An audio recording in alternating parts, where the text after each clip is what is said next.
Hello, my wonderful people. How are you guys doing? This is your person Ochima boy.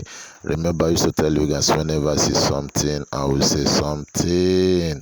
Or more, it has happened again. No, this youngest president in the world, youngest president in Africa, Captain Ibrahim Traoré, has come out now to speak the reason why he overthrew the Burkina Faso government.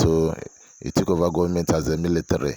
He said, though, French people, when they were under French people, they were always suppressed, and when you complain, nobody will listen to you. In fact, I don't want to talk plenty. I will leave you to hear from the horse's mouth, so that you know the reason why you took over the government. I beg, if it is your first time to come across my page, do not hesitate to click follow. If it is your first time to come across my YouTube channel, please subscribe. They are all free, no extra charge over that. Thank you, and let's watch the video. One love. If you want to break with these imperialist forces, it's simple. We denounce the agreements. Everything starts from there. I think the example of Chad in any case is tangible. They started by denouncing the agreements. Otherwise, if we don't denounce the agreements, just saying that the bases leave, we haven't done anything. Because the problem lies in the colonial agreements, the defenses that have been signed since independence. The most dangerous is not the one you see in the bases. The most dangerous are the military advisors. Military advisors exist in all these countries. They existed in Burkina as well until the end of 2022, until we took responsibility. And who are these military advisors? They are the ones who are supposed to implement France's policy. Here, they must work to make our armies very weak, so that France can always have the argument to exist here. Under their influence, they have succeeded. Our sentinels were therefore standing guard with sticks. That's what France wants from our armies. When we reach this stage, we have no choice but to want them to come and settle. But the Burkinabe army managed to get rid of the military advisors. Unfortunately, I think that in 2019, after Operation Otapono, where the French saw that the Burkinabe army still had the capacity to respond to terrorists, they called the chiefs of staff in France. They instructed him to reintegrate the military advisors throughout the structure. Well, they did not agree.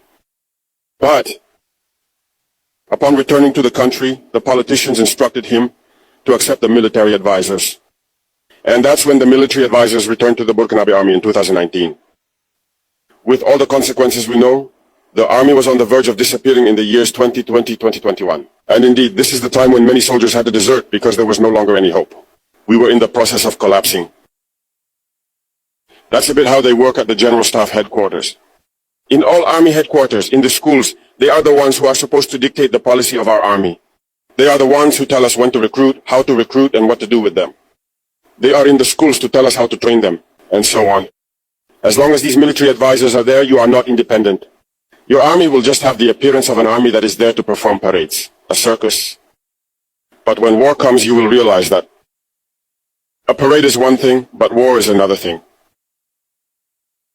You have to break the agreements. It's the only way to have an independent army and build strength. But many people do not understand this, perhaps.